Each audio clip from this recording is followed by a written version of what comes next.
Doctor Danish, welcome to NFA classes. आज का ये जो वीडियो लेक्चर है ये गोल्जी एपरेटस के बारे में है और इस वीडियो लेक्चर का टाइटल रहेगा Golgi apparatus post office of the cell. दरअसल गोल्जी एपरेटस को सेल का पोस्ट ऑफिस कहते हैं। जैसे पोस्ट ऑफिस लेटर्स को सॉर्ट आउट करता है फिर उनके डेस्टिनेशन को भेजता है, वैसे ही गोल्जी एपरेटस भी सेल के अंदर बहुत सारे मटेरियल जो मैक्रोमोलिक्यूल्स होते हैं उनको सॉर्ट आउट करता है और उनको उनके डेस्टिनेशन तक ट्रांसपोर्ट करता है। ठीक है, अभी डिटेल में जब इसको बताएंगे तो आप इसको समझ भी जाएंगे। अच्छा, दूसरी बात ये कि ये जो वीडियो क्लास हैं ये टेक्सचुअल हैं। टेक्सचुअल जो स्लाइड्स हैं पीपीटी उनके बेसिस पे मैं आपको यहाँ पे समझाता हूँ। इसकी एक वजह ये है कि इन टेक्सचुअल स्लाइड्स के ज़रिए क्लास को समझाने से ये होता है कि आपको अगर आपके नोट्स तैयार नहीं हैं तो आप इन स्लाइड से इस टेक्स्ट को कॉपी भी कर सकते हैं और यहाँ पे मैं आपको इसके साथ साथ समझाता भी रहता हूँ। ठीक है, तो आपको यानी कि अगर इस क्लास को आप सुन लेंगे तो आपके दो काम हो जाएंगे। एक तो ये है कि आपको नोट्स भी अवेलेबल हो जाएंगे और आपकी समझ में भी अच्छे से आ जाएगा। ठीक है, so let's begin the class. सबसे पहले इसका हिस्टोरिकल बैकग्राउंड ले लेते हैं। दरअसल गोल्जी एपरेटस की खोज इटालियन साइटोलॉजिस्ट कैमिलो गोल्जी ने 1898 सी में कैट और बार्न आउल होता है, बार्न आउल की नर्व सेल्स में की थी और अपनी इन डिस्कवरीज की वजह से ही 1906 सी में ही was awarded a Nobel prize in physiology and medicine for his work in. ठीक है, और इसके बाद जो था एक अगले दो साइंटिस्ट थे, डाल्टन और फेलिक्स, जिन्होंने 1954 में सबसे पहले गोल्जी एपरेटस का जो डिटेल्ड स्ट्रक्चर था उसकी स्टडी की और ये इन्होंने अंडर इलेक्ट्रॉन माइक्रोस्कोप की। तो इलेक्ट्रॉन माइक्रोस्कोप आपको मालूम है दो तरह की होती है, टेम और सैम, ट्रांसमिशन इलेक्ट्रॉन माइक्रोस्कोप और स्कैनिंग इलेक्ट्रॉन माइक्रोस्कोप। इन दोनों की हेल्प से ही इसका डिटेल स्ट्रक्चर की स्टडी की गई थी। अगली स्लाइड पे आते हैं। Golgi apparatus is also called as lipochondria. Lipochondria इसको इसलिए कहते हैं क्योंकि ये लिपिड रिच होता है। इसके अलावा इसको इडियोसोम, डाल्टन कॉम्प्लेक्स, गोल्जी बॉडी या गोल्जी कॉम्प्लेक्स भी कहते हैं। आप इसमें से कोई भी नाम से इसको पुकार सकते हैं। अच्छा, ये जो गोल्जी एपरेटस होता है it is present in all kind of eukaryotic cell except mature mammalian RBC and antherozoids of bryophytes and pteridophytes and सिफ्ट ट्यूब सेल्स। ये सिफ्ट ट्यूब सेल्स जो होती हैं वो फ्लोएम की एक कंपोनेंट होती हैं, जो एंजियोस्पर्म में जो फ्लोएम होता है उसका एक कंपोनेंट होती हैं। तो उस सिफ्ट ट्यूब सेल्स में भी ये नहीं पाई जाती हैं और इसके अलावा सारे यूकैरियोटिक सेल में ये पाई जाती हैं। अब हम आ जाएंगे structure of Golgi apparatus. Actually it is a network of three main components. तीन मेन कंपोनेंट हैं इसके स्ट्रक्चर में। पहला है सिस्टर्नी, अभी डायग्राम से अगली स्लाइड में इसको समझा भी देंगे। पहला सिस्टर्नी होता है। It is a central flattened sac like double membrane structure, है ना। और ये एक नहीं होते हैं, ये कई सारे सिस्टर्नी होते हैं जो एक के ऊपर एक रहते हैं, जिसको हम स्टैक ऑफ सिस्टर्नीज बोलते हैं। ठीक है, फिर दूसरा जो राउंडेड सेक लाइक स्ट्रक्चर होता है इसे वेसाइकल कहते हैं और एक ब्रांच ट्यूब्यूलर स्ट्रक्चर्स भी होते हैं जिन्हें हम ट्यूब्यूल्स कहते हैं। तो ये तीन मेन स्ट्रक्चर हैं। सिस्टर्नी मेजर और सेंट्रल कंपोनेंट है। इसके अलावा वेसाइकल्स ये भी बड़ा इंपॉर्टेंट पार्ट प्ले करती हैं गोल्जी एपरेटस में, और ट्यूब्यूल्स हैं। तो ये डायग्रामेटिक रिप्रेजेंटेशन है गोल्जी एपरेटस का। यहाँ पे हम आपको समझाएंगे कि सिस्टर्नी क्या है। देखिए, मैं इसको थोड़ा जूम करता हूँ। देखिए, इसमें आपको ये जो लॉन्ग फ्लैटेंड सेक लाइक जो आपको यहाँ पे स्ट्रक्चर दिख रहे हैं, जो एक के ऊपर एक हैं स्टेक लाइक स्ट्रक्चर दिख रहे हैं, तो इसमें से एक सिंगल को हम सिस्टर्ना बोलेंगे और इन सब को हम सिस्टर्नी बोलेंगे। ठीक है, ये डबल मेम्ब्रेन बाउंड स्ट्रक्चर्स होते हैं। ठीक है। और इसमें एक कॉन्वेक्स फेज होता है और एक कॉनकेव फेज होता है। तो जो कॉन्वेक्स फेस है उस वो जो है वो आपका ज़्यादातर न्यूक्लियस के मोस्टली न्यूक्लियस की तरफ रहता है, और उसको हम कहते हैं सिस आर फर्मिंग या एंट्री फेस कहते हैं, ठीक है। और जबकि ऊपर वाला जो फेस है, देखिए एक आपका कॉनकेव फेस दिख रहा है, आपको कॉनकेव टाइप का दिख रहा है, तो ये कहलाएगा या फिर मैच्योरिंग फेस, और ये फेस करेगा हमेशा प्लाज्मा मेम्ब्रेन को। मोस्टली ये उसी को फेस करता है, एक आध एक्सेप्शन को छोड़ के, ठीक है। तो यहाँ पे आप देख रहे हैं कि सिस्टर्नीज हैं, सिस्टर्नी के अंदर ये डबल मेम्ब्रेन बाउंड है। इससे नीचे आप देख रहे हैं सिस फेस पर कुछ वेजाइकल जो कोई स्मॉलर इन साइज हैं, ये फ्यूज़ हो रही हैं आके सिस्टर्नी से, और ये जो वेजाइकल हैं ये ER या न्यूक्लियर एनवेलप से इमर्ज होती हैं, यहाँ पे आके फ्यूज़ होती हैं, ठीक है।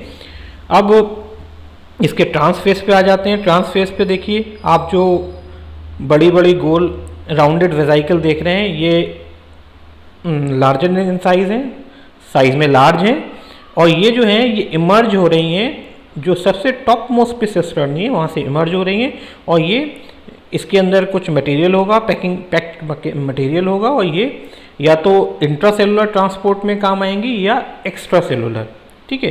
तो ये सीक्रेशन मेन काम जो इसका होता है गोल्जी एपरेटस का, वो सीक्रेशन है। तो सीक्रेटिव वेजाइकल्स या डिस्चार्ज वेजाइकल यहाँ से बनती हैं, जो कि सेल में डिफरेंट लोकेशंस को जाएंगी, या फिर प्लाज्मा मेम्ब्रेन को जाएंगी, या प्लाज्मा मेम्ब्रेन से एक्सटीरियर में भी सारा मटेरियल को ले जाएंगी, ठीक है। इसके अलावा देखिए आपको दो ब्रांच स्ट्रक्चर देख रहे हैं, ट्यूब्यूल, ये आपको देखिए लेफ्ट हैंड पे दिख रहा है, और ये सेंटर में भी एक आपको ट्यूब्यूल दिख रहा है, ये ब्रांच ट्यूब स्ट्रक्चर हैं, तो ये ट्यूब्यूल्स कहलाते हैं। तो ये तीन मेजर स्ट्रक्चर, इसके स्ट्रक्चर में तीन मेजर कंपोनेंट हो गए। बीच में आपने सिस्टर्नी देखा, फिर आपके ऊपर और नीचे वेजाइकल्स देखी, और ब्रांच ट्यूब्यूल्स देखे। इस सिस्टर्नी का जो स्टेक है इसको डिक्टियोसोम कहते हैं। इसमें जो एनिमल सेल है इसमें मेनली 5 to 8 सिस्टर्नीज रहती हैं एक के ऊपर एक, ठीक है। और ये पैरेलल एक दूसरे के ऊपर पैरेलली अरेंज होती हैं, ठीक है। तो ये इसका स्ट्रक्चर आपको स्लाइड में अच्छे से समझ में आ गया होगा। ये तीनों चीज़ों से मिलके ही गोल्जी एपरेटस का स्ट्रक्चर फॉर्म होता है। अब हम इसके स्ट्रक्चर के बारे में और कुछ बातें आपको बताते हैं। In a Golgi body a stack of flat end, और इसका जो एंड होते हैं ये ओवल होते हैं, तो Oval cisternae surrounded by वेजाइकल and tubules. So in a Golgi body, in a Golgi apparatus, there is a stack of flat and oval cisternae which is surrounded by vesicles and tubules। अब आपकी समझ में आ गया होगा कि cisternae रहते हैं, cisternae surrounded रहते हैं ऊपर नीचे वेजाइकल से, और ट्यूब्यूल्स भी होते हैं जो इसको सराउंड किए होते हैं। अब हम आ जाते हैं कि Golgi bodies are also known as dictyosome. Dictyosome का जो लिटरली मीन होता है वो होता है stack like bodies, and in true sense dictyosomes are stacks of curved cisternae only which do not include vesicle and tubules। तो यानी कि जो आपको डिक्टियोसोम वर्ड यूज़ करते हैं वो स्पेशली उसकी सिस्टर्नी के लिए यूज़ करते हैं, जिसमें हम उसको वेजाइकल, इसका जो दूसरे कंपोनेंट है वेजाइकल और ट्यूब्यूल्स को काउंट नहीं करते हैं। पर ये एक दूसरा नाम, एक दूसरे नाम की तरह इस्तेमाल होता है, यानी कि गोल्जी बॉडी को आप डिक्टियोसोम भी कहते हैं, ठीक है। अगली स्लाइड पे आ जाते हैं। इसमें देखिए आप, in animal cells the number of cisternae is 5 to 8, while in plant cells the cisternae are more than 20 in number, ठीक है। तो एनिमल सेल में तो ये 5 से 8 होंगे, स्टेक जो होगा यानी कि छोटा होगा, यानी कि इसका जो जिसकी जो हाइट होगी गोल्जी एपरेटस की वो कम होगी, और प्लांट में इसकी हाइट ज़्यादा होगी, क्योंकि स्टेक में नंबर ऑफ सिस्टर्नी बढ़ रहे हैं, काफ़ी ज़्यादा बढ़ रहे हैं, दुगने से भी, डबल से भी ज़्यादा हैं, ठीक है। और in a plant cell the length of Golgi apparatus is about 1 to 3 micron. तो हम प्लांट की जो ज़्यादा मोटा स्टेक बनता है, ज़्यादा हाइट में बड़ा स्टेक बनता है, उसका जो लेंथ है वो हम आपको ऑन एन एवरेज बता दे रहे हैं, 1 to 3 माइक्रोन होता है, और इसकी जो हाइट होती है इज़ अबाउट 0.5 माइक्रोन। तो प्लांट की हाइट इतनी है, तो यानी कि एनिमल सेल में जो गोल्जी एपरेटस होगा उसकी हाइट इससे भी कम होगी। सो अब आ जाते हैं हम गोल्जी एपरेटस के डिफरेंट वो जो फेसेस होती हैं। The cisternae are slightly curve like bow, थोड़ा सा कर्व होती हैं। And stack of cisternae has 2 surfaces, जो मैं आपको थोड़ा सा बता चुका हूँ पहले भी, स्ट्रक्चर का जो डिटेल में समझा रहा था। The convex surface of the dictyosome is known as cis or forming or entry phase, and the concave surface of the dictyosome is known as trans or maturing phase। ये आपको थोड़ा सा हमेशा याद रखना होगा। and due to these 2 different phases, Golgi apparatus shows definite polarity। ठीक है, the cis phase is located next either the nucleus or a specialized portion of ER with lack of ribosomes।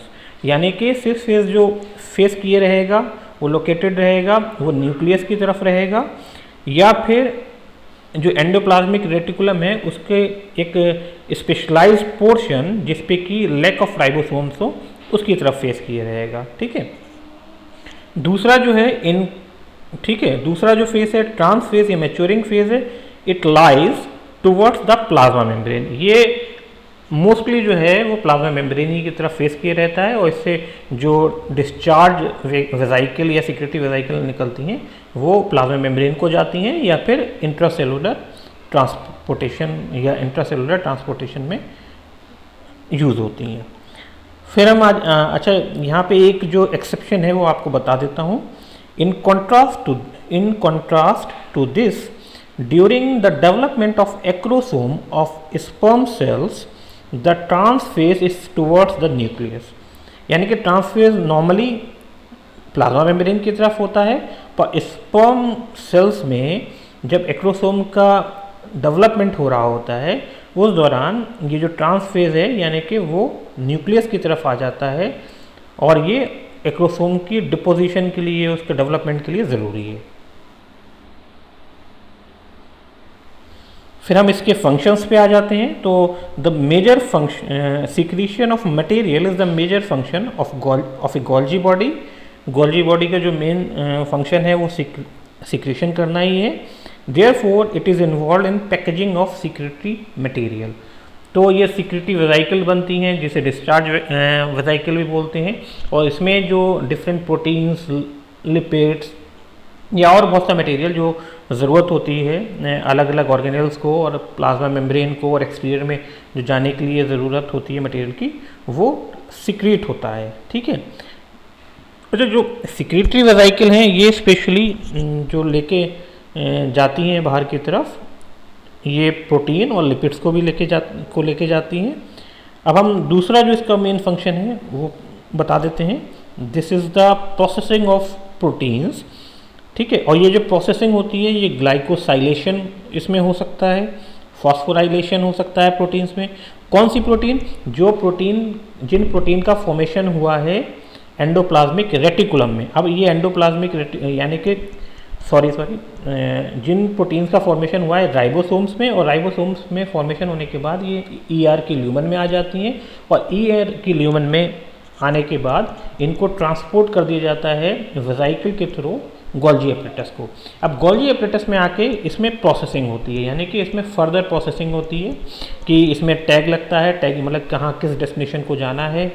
कुछ इसमें ग्लाइकोसाइलेशन होता है, phosphorylation यानी कि ये सब चीज़ें ऐड होती हैं केमिकली, इसमें कुछ मॉडिफिकेशंस होते हैं, सल्फेशन होता है या सेलेक्टिव प्रोटियोलिसिस होती है। ठीक है, और ये जो प्रोटीन होती हैं that are synthesised by the ribosomes on rough endoplasmic reticulum. ठीक है, इसके अलावा क्या काम करते हैं? Synthesis of certain polysaccharides and glycolipids. Protein के अलावा पॉलीसेक्राइड्स भी कुछ की सिंथेसिस में हेल्प करता है गोल्जी कॉम्प्लेक्स, और आपका ग्लाइकोलिपिड्स की फॉर्मेशन में भी। ठीक है, चलिए अब हम आते हैं नेक्स्ट फंक्शन पे। नेक्स्ट फंक्शन जो इसका है वो है sorting of proteins and their transportation to specific cell organelles. ठीक है, within the cell, cell के अंदर जो बहुत सारी प्रोटीन जो रिक्वायर्ड होती हैं वो यहाँ पे बनती राइबोसोम में है, ईआर में आती हैं, ईआर से फिर गोल्जी कॉम्प्लेक्स में आती हैं, तो गोल्जी कॉम्प्लेक्स इसको सॉर्ट आउट करता है और इनका इसमें डेस्टिनेशन का टैग लगा के, ठीक है, इसमें टैग लगा के कुछ अमाइनो एसिड्स के कुछ सीक्वेंस होता है जो लगता है इसमें, और वो टैग लगने के बाद ये ट्रांसपोर्ट कर दिए जाते हैं डिफरेंट सेल ऑर्गेनल्स को, और इस तरह का जो ट्रांसपोर्टेशन होता है वो इंट्रासेलुलर ट्रांसपोर्ट कहलाता है। ठीक है, इसके अलावा they help in the formation of primary lysosomes. आपको जब अभी लाइसोसोम का पिछला जो वीडियो लेक्चर था उसमें बताया भी था कि प्राइमरी लाइसोसोम का फॉर्मेशन गोल्जी एपरेटस से ही होता है, उसकी सिस्टर्नीज से होता है। अब इसके अलावा जो है हेल्प, इसके लास्ट फंक्शन जो है वो help in the formation of plasma membrane component. Plasma membrane की जो रिसाइकलिंग होती है और नया फॉर्मेशन जो वेसाइकिल बनती है उसके लिए जो प्लाज्मा मेम्ब्रेन का कंपोनेंट चाहिए होता है, तो उसका फॉर्मेशन भी ये गोल्जी एपरेटस ही करता है और फिर इसकी प्लाज्मा मेम्ब्रेन की रिसाइकलिंग हो पाती है।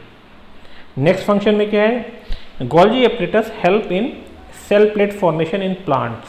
प्लांट्स में जब आपका सेल डिवीज़न हो रहा होता है तो उन सेल्स में गोल्जी एपरेटस या गोल्जी बॉडीज़ का जो नंबर है बहुत ज़्यादा बढ़ जाता है और ये सिक्रीशन, ये इस तरह की सिक्रेटरी वेसाइकल बनाते हैं जिसमें जो सेल प्लेट है उसके फॉर्मेशन के लिए जो रिक्वायर्ड कंपोनेंट होते हैं वो होते हैं, और ये रिक्वायर्ड कंपोनेंट बनने के बाद सेल की प्लेट का फॉर्मेशन होता है and therefore they eventually help in cell wall formation in the plant cells. और जब एक तरह से पहले ये सेल प्लेट बनेगी और सेल प्लेट के बाद वही सेल प्लेट पार्ट बन जाएगी सेल वॉल का, तो इवन अगर ये कहें कि अल्टीमेटली जो गोल्जी कॉम्प्लेक्स है वो सेल वॉल का भी फॉर्मेशन करता है तो गलत नहीं होगा। अब हम ले लेते हैं diagram showing polarity of cis and trans faces in a cell. इसको थोड़ा देखिए, मैं आपको वो करके दिखाता हूँ कि वही गोल्जी कॉम्प्लेक्स है, जो सिस फेज है जो आपका कॉन्वेक्स फेज है वो न्यूक्लियस की तरफ है, रफ एंडोप्लाज्मिक रेटिकुलम की तरफ है। यहाँ से जो प्रोटीन वेसाइकल में पैकेज होके गोल्जी एपरेटस को देखिए जा रही है, ये देखिए ये एरो से मैंने दिखाया है, और ये फ्यूज़ हो जा रही है वेसाइकल जाके जो लोअर मोस्ट आपकी सिस्टर्नी है उससे, और फिर इसके बाद इन सिस्टर्नीज में ये ट्रांसपोर्ट होती रहती हैं और सबसे अपर मोस्ट पे पहुंच जाती हैं प्रोसेसिंग होके, और वहाँ पे ये प्रोटीन जो है वो डिस्चार्ज वेसाइकल या सिक्रेटरी वेसाइकल्स में पैक होके टैग लगकर इसको ये डिफरेंट सेल ऑर्गेनल्स को, प्लाज्मा मेम्ब्रेन को या सेल के एक्सटीरियर को चली जाती हैं। ठीक है, तो ये कुल मिला के इस तरह से इनका फंक्शन होता है। ये स्ट्रक्चर से आपको अच्छी तरह समझ में आ गया होगा। ठीक है, तो आज की क्लास में इतना ही, अगले क्लास में हम लेंगे ईआर को। तो तब तक के लिए गुड बाय।